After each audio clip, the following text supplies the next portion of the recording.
স্ত্রীর অনুমতি ছাড়া স্বামী এই তিনটি কাজ করলে সরাসরি জাহান্নামী হয়ে যাবে, জান্নাতে যাওয়ার সুযোগ তার কাছে আল্লাহ তাআলা দেবেই না।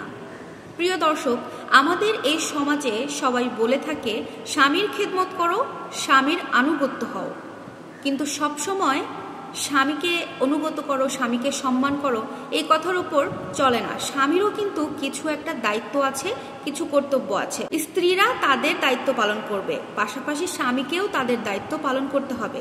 স্বামীদের যে কাজ সেগুলো তাদেরকে মন দিয়ে পালন করতে হবে। স্ত্রীর সাথে ভালো ব্যবহার করা, এটা অনেকে মনেই করে না। অবশ্য অনেক পুরুষ তো জানেই না।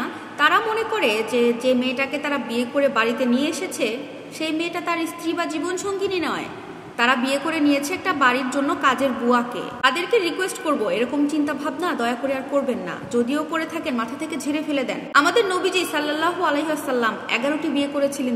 তিনি কখনো কোনো স্ত্রীর ওপর এতটুকু আঘাত পর্যন্ত করেন নাই। তিনি সকলের সাথে ভালো ব্যবহার করেছেন। স্বামী যারা আছেন তারা অবশ্যই এই বিষয়ে একটু সতর্ক থাকবেন। স্ত্রীর অনুমতি ছাড়া এই তিনটি কাজ আপনারা স্বামীরা কখনো করবেন না। নাম্বার 1 হচ্ছে স্ত্রীকে বিয়ে করার পর তার মোহরানা দয়া করে পরিশোধ করবেন। তার মোহরানা পরিশোধ না করে তার অনুমতি ছাড়া কখনোই তাকে স্পর্শ করবেন না। এমনটা যদি আপনি করে থাকেন তাহলে আপনি কবিরা গুনার অন্তর্ভুক্ত হয়ে যাবেন। বিয়ের পরে আপনি আপনার স্ত্রীর মোহরানা পরিশোধ না করে তার অনুমতি ছাড়া যদি তার গায়ে স্পর্শ করেন তাহলে কিন্তু আপনি অনেক গুনাহগার হয়ে যাবেন।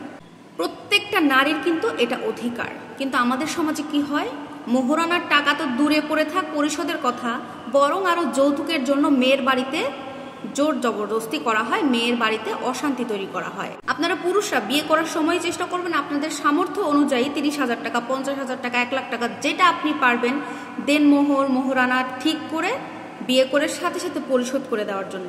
অবশ্য এখনকার সমাজে আবার মেয়েদের পরিবারের জন্য আবার এটা করা সম্ভব হয় না, কারণ এখনকার সমাজের মেয়ের বাবা মায়েরা 5 লাখ 10 লাখ টাকার নিচে দেনমোহর মোহরানা এগুলো ঠিক করতেই দেয় না। এটা দুঃখজনক হলেও সত্য কথা। কিন্তু আমাদের সমাজের মূল থিম কি জানেন তো? আমাদের সমাজের মূল থিম হচ্ছে যদি তালাক হয় তাহলে মোহরানার টাকা সম্পূর্ণ দিতে হবে, আর যদি তালাক না হয় তাহলে মোহরানার টাকা সম্পূর্ণ বিয়ের মধ্যে দেওয়ার কোনো দরকার নাই। এটা হচ্ছে মূল থিম। কিন্তু একটা কথা আপনি স্বামী হিসেবে মাথায় রাখবেন, আপনি যতটুকু মোহরানা নির্ধারণ করবেন, আপনার বিয়েতে যতটুকু মোহরানা থাকবে তার সম্পূর্ণ হক আপনার স্ত্রী, আর সেটা আপনাকে পূরণ করার দায়িত্ব নিতেই হবে। নাম্বার 2, স্ত্রীর সম্পদ তার কাছ থেকে অনুমতি না নিয়ে আপনি সেটা খাওয়া।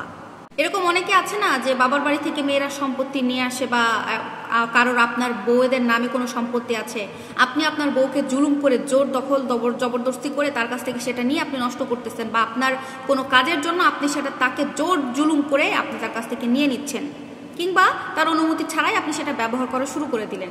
এমন হলে কিন্তু ভাই আপনি গুনাহগার হয়ে যাবেন এবং আল্লাহ তাআলা আপনাকে জাহান্নামের ব্যবস্থা করে দেবে।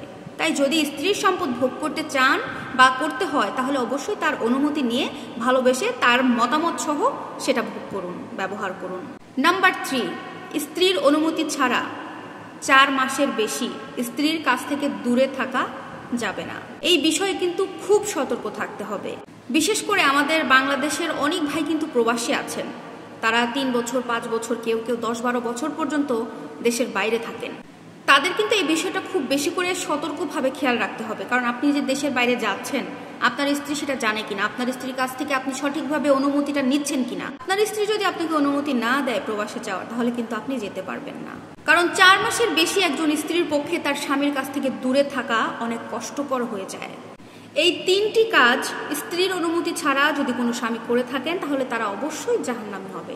আর তাই সবাইকে সতর্কতার সাথে কাজগুলো করতে হবে এবং মেনে চলতে হবে। ভিডিওটা কেমন লাগলো অবশ্যই কিন্তু কমেন্টে জানাতে ভুলবেন না।